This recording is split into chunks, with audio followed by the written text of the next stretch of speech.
Good afternoon friends, आप सबों का हमारे चैनल एके ट्यूटोरियल्स में स्वागत है। आज जो हम टॉपिक स्टडी कर रहे हैं वो भूगोल से संबंधित है, ज्योग्राफी से संबंधित है। इस टॉपिक का नाम है मिट्टियाँ, सॉइल। हमारा जो टॉपिक है वो है सॉइल के बारे में हम लोग जो है पढ़ेंगे। ठीक है, तो मिट्टी के बारे में हम लोग पढ़ेंगे। मिट्टी के खास करके प्रकार के बारे में हम लोग पढ़ने जा रहे हैं। पहली जो मिट्टी है जिसके बारे में हम स्टडी करने जा रहे हैं उसका नाम है काली मिट्टी, ब्लैक सॉइल। काली मिट्टी, इसके बारे में हम क्या कर रहे हैं, स्टडी करने जा रहे हैं। आइए हम लोग पढ़ते हैं। ठीक है, देखिए, काली मिट्टी को रेगोर रेगोर सॉइल भी कहा जाता है। ब्लैक सॉइल का दूसरा नाम रेगोर सॉइल भी है।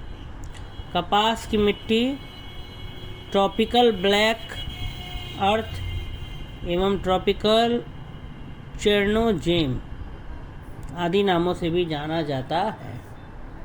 कह रहा है कि काली मिट्टी को रेगोर मिट्टी भी कहा जाता है, कपास की मिट्टी भी कहा जाता है, ट्रॉपिकल ब्लैक अर्थ भी कहा जाता है, या ट्रॉपिकल चेरनोजेम। ये सब काली मिट्टी का क्या है, नाम। क्या है, काली मिट्टी के बहुत सारे नाम हैं, अनेक नाम हमने यहाँ देखा। क्या लिखा हुआ है, काली मिट्टी को रेगोर, कपास की मिट्टी, ट्रॉपिकल ब्लैक अर्थ एवं ट्रॉपिकल चेरनोजेम आदि नाम से भी क्या किया जाता है, जाना जाता है। भारत में रेगोर मिट्टियों का निर्माण बेसाल्ट लावा के अपक्षय एवं अपरदन के कारण हुआ है। भारत में जो रेगोर मिट्टियां हैं उनका निर्माण अगर देखें तो बेसाल्ट लावा के टूटने के कारण अपक्षय एवं अपरदन, डिग्रेडेशन, जो ऊपर का जो लेयर हट जाता है, सॉइल इरोजन, मिट्टी का जो ऊपर का लेयर हटता है, चट्टान का टूटना। भारत में रेगोर मिट्टियों का निर्माण बेसाल्ट लावा के अपक्षय एवं अपरदन के कारण हुआ है। ये मिट्टियाँ दक्कन ट्रैप के ऊपरी भागों में विशेष रूप से महाराष्ट्र, मध्य प्रदेश, गुजरात, आंध्र प्रदेश तथा कर्नाटक में पाई जाती। कह रहा है कि भारत में रेगोर मिट्टियों का निर्माण बेसाल्ट लावा के अपक्षय एवं अपरदन के कारण हुआ है। ये मिट्टियाँ दक्कन ट्रैप के ऊपरी भागों में विशेष रूप से महाराष्ट्र, मध्य प्रदेश, गुजरात, आंध्र प्रदेश तथा कर्नाटक में क्या पाई जाती है। ब्लैक सॉइल कहाँ पाई जाती हैं, काली मिट्टी, तो महाराष्ट्र, मध्य प्रदेश, गुजरात, आंध्र प्रदेश और कर्नाटक में काली मिट्टी पाई जाती है। राष्ट्रीय मृदा सर्वेक्षण, नेशनल सॉइल सर्वे जो हुआ, एवं भूमि उपयोग नियोजन ब्यूरो के अंतर्गत टी भट्टाचार्य के शोध रिपोर्ट के अनुसार, रिसर्च रिपोर्ट के अनुसार, काली मिट्टी भारत के विभिन्न राज्यों में लगभग 5.46 लाख वर्ग किलोमीटर क्षेत्र में मिलती है। तो राष्ट्रीय मृदा सर्वेक्षण एवं भूमि उपयोग नियोजन ब्यूरो के अंतर्गत टी भट्टाचार्य के शोध रिपोर्ट के अनुसार काली मिट्टी भारत के विभिन्न राज्यों के लगभग 5.46 लाख वर्ग किलोमीटर क्षेत्र में मिलती है। यह देश के कुल भौगोलिक क्षेत्रफल के लगभग 16.6% भाग पर विस्तृत है, फैला हुआ है। काली मिट्टी कपास की खेती के लिए अत्यधिक उपयुक्त होती है।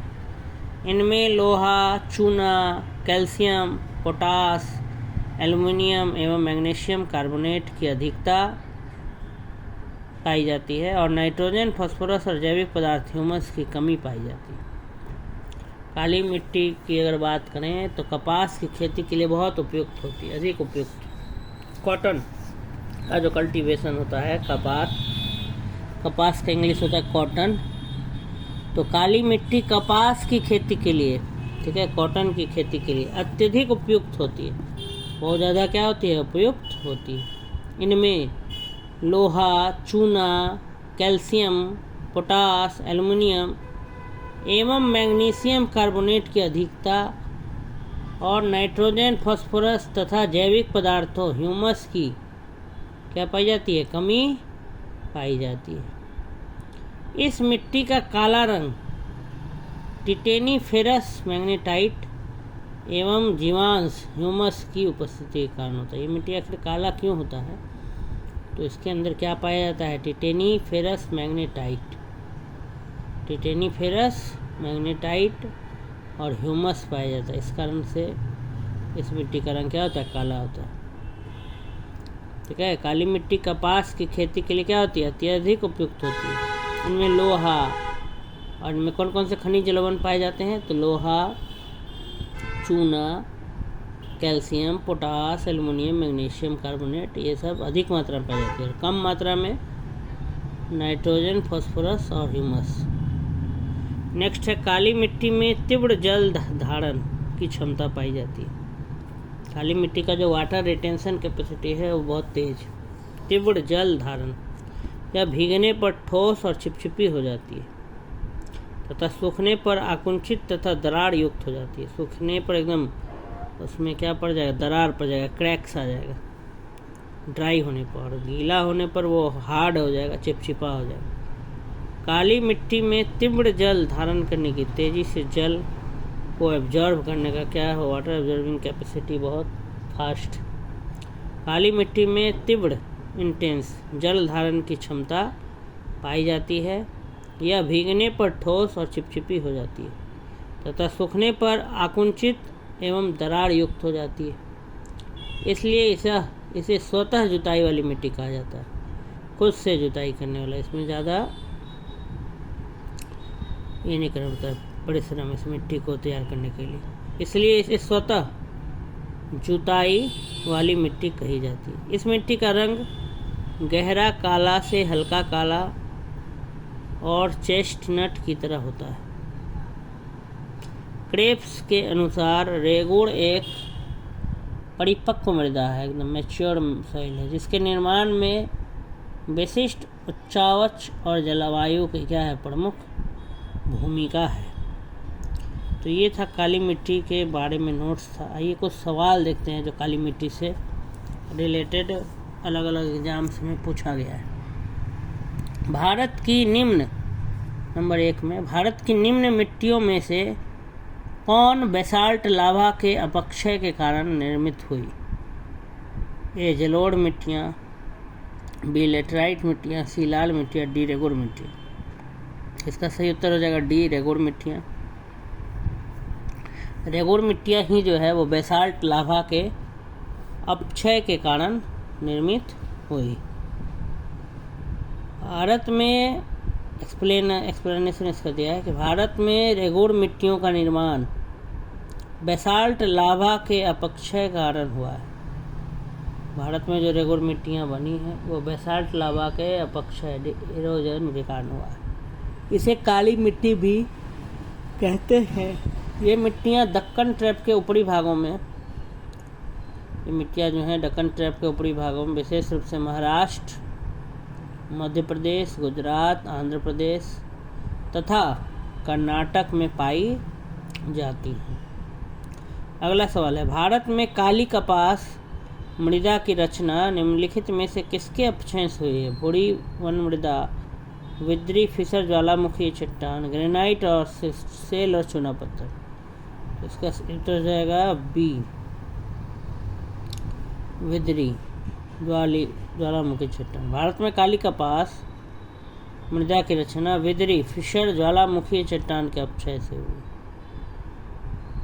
रेगुड़ किसका नाम है? लाल मिट्टी, जलोढ़ मिट्टी, काली मिट्टी, लेटराइट मिट्टी। तो काली मिट्टी को ही क्या कहते हैं? रेगुड़ सॉइल कहते हैं। काली मिट्टी को स्थानीय रूप से रेगुड़ या रेगड़ या कपास मिट्टी या उष्णकटिबंधीय चेरनोजेम आदि अलग अलग नामों से जाना जाता है। भारत में इस मिट्टी का विस्तार मुख्यतः महाराष्ट्र और साथ ही पश्चिमी मध्य प्रदेश, गुजरात आदि राज्यों के क्षेत्र पर क्या होता है? मिलता है। नेक्स्ट है, रेगुड़ मिट्टी सबसे ज़्यादा है। रेगुड़ मिट्टी सबसे ज़्यादा कहाँ है? ए महाराष्ट्र में, बी तमिलनाडु में, सी आंध्र प्रदेश में, डी झारखंड में। इसका सही उत्तर हो जाएगा ए महाराष्ट्र। काली मिट्टी ब्लैक सॉइल सबसे ज़्यादा कहाँ पाई जाती है? महाराष्ट्र में। ठीक है, ये थी काली मिट्टी के बारे में। नेक्स्ट देखिए, काली कपास मिट्टी निम्नलिखित में से किस नाम से भी जानी जाती है? ए बांगड़, बी खादर, सी भोर, डी रेगू। तो काली कपास मिट्टी जो है वो आपका रेगुर नाम से भी क्या किया जाता है? जाना जाता है। इसलिए इसका सही उत्तर हो जाएगा 5 का डी, रेगुर। नेक्स्ट क्वेश्चन देखिए 6 नंबर। कथन ए, दक्षिणी ट्रैप की रेगुर मिट्टियाँ काली होती हैं। कारण 2, उनमें ह्यूमस प्रचुर मात्रा में होता है। तो इसका जो है ए रीजन, कथन सही होगा बट रीजन क्या है? बोलता है कि गलत है। ह्यूमस प्रचुर मात्रा में काली मिट्टी में नहीं पाया जाता। काली मिट्टी में ह्यूमस, नाइट्रोजन और फास्फोरस कम मात्रा में पाया जाता है। तो ये दूसरा वाला स्टेटमेंट गलत लिखा है। पहला वाला सही है कि दक्कन ट्रैप को कैसी मिट्टी मिलती हैं? रेगुर मिट्टियाँ। दूसरा वाला गलत है। तो पहला सही, दूसरा क्या है? गलत। ऐसा ऑप्शन कहाँ पर है? सी में, कि ए सही है किंतु आर गलत है। ए मतलब एसर्शन, आर मतलब रीजन। तो वही इसका देखिए एक्सप्लेनेशन क्या दिया है कि दक्कन ट्रैप की काली मिट्टी को रेगड़ या रेगोड़ के नाम से भी जाना जाता है। यह कपास की खेती के लिए अत्यधिक उपयुक्त है। इनमें लोहा, चूना, कैल्शियम, पोटास, एल्युमिनियम और मैग्नीशियम कार्बोनेट की अधिकता और नाइट्रोजन, फास्फोरस और जबकि पदार्थ ह्यूमस की कमी पाई जाती है। जैविक पदार्थ। अतः ए सही है, आर गलत। नेक्स्ट क्वेश्चन है, भारत में निम्नलिखित मिट्टियों में से कपास की खेती के लिए कौन सी सर्वाधिक उपयुक्त है? तो रेगुर मिट्टी, लेटराइट मिट्टी, जलोढ़ मिट्टी, लाल मिट्टी। तो कपास की खेती बार बार हम लोग पढ़ेंगे, कॉटन का कल्टीवेशन के लिए ब्लैक सॉइल ही क्या है? अत्यधिक उपयोगी है। नेक्स्ट है, कड़ेवा किस प्रकार की खेती के लिए प्रसिद्ध है? ए केला, बी केसर, सी आम, डी अंगूर, ई उपयुक्त में से कोई नहीं। तो कड़ेवा हिमनद, चिकनी मिट्टी तथा दूसरे पदार्थों का हिमोड बनने पर मोटी परत के रूप में जमाव है। कड़ेवा जाफरान, देसी कैमल की खेती से प्रेरित है। कड़ेवा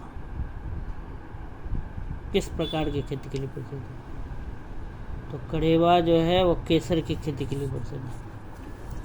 अगला क्वेश्चन देखते हैं, ये भी कथन वाला है और कारण दिया हुआ है कि काली मिट्टी कपास की खेती के लिए उपयुक्त है। सही है।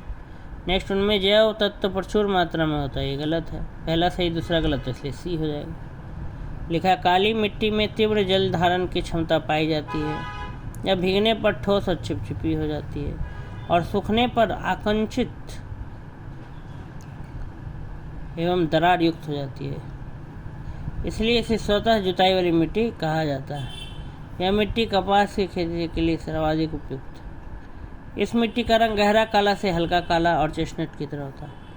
सामान्यतः इसमें लोहा, चूना, कैल्शियम, पोटास, एल्युमिनियम और मैग्नीशियम कार्बोनेट की प्रचुरता पाई जाती है, परंतु नाइट्रोजन, फास्फोरस और जैव पदार्थों की क्या होती है? कमी पाई जाती है। अगला क्वेश्चन देखिए, काली मिट्टी कपास की कृषि के लिए उपयुक्त होती है। भी सही है।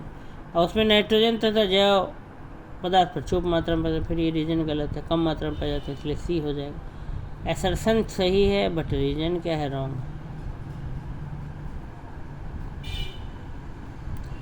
नेक्स्ट है, देश की निम्नलिखित मिट्टियों में से किसे स्वतः कृषि मिट्टी कहा जाता है? खुद से जो जुताई करने वाली मिट्टी और उसमें मेहनत नहीं लगता है, उस मिट्टी का नाम है आपको कपास की काली मिट्टी। कपास की काली मिट्टी। देश में निम्नलिखित पीढ़ियों को में से किसे स्वतः कृषि सिटी माना जाए? नेक्स्ट है, देश, तो इसका भी आंसर यही हो जाएगा। क्या नाम है इसका? कपास की काली मिट्टी। इसमें जो है 2 गो जो अधिकारी है वो बोलेगा छुट्टी में जा सकता है।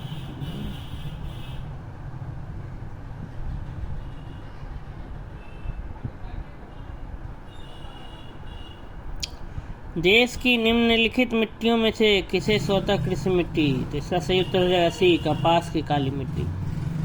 नेक्स्ट देखिए, इधर आगे भी है, कौन सी मिट्टी कपास की खेती के लिए सबसे उपयुक्त है? तो यही सवाल बार बार घूम फिर के आ रहा है। इसका भी उत्तर होगा काली मिट्टी। काली, लाल, जलोढ़, लेटेराइट। तो इसका भी सही उत्तर क्या हो जाएगा? काली।